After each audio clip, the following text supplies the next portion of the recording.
বুঝলাম।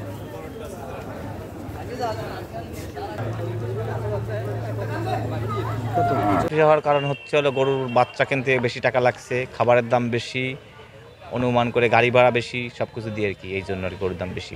ভালো গরু পাচ্ছেন আর কি, একবারে ফরমালিন ছাড়া, দেশি একবারে খামারের পালা, বুঝছেন? এই জন্য ইন্ডিয়ান গরু নাই এবছর। গরু দেখলাম তুলনামূলক গতবারের চেয়ে এবার একটু দাম বেশি।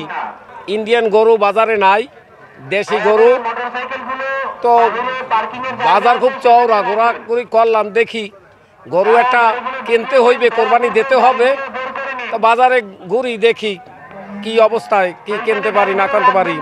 মাঝারি গরুর একটু চাহিদা বেশি, বড় গরুর ক্রেতা কম দেখতেছি। আর আজকে যা দেখলাম, আজকের গরুর হাটে আপনার দেশি গরুই মনে হয় বেশি।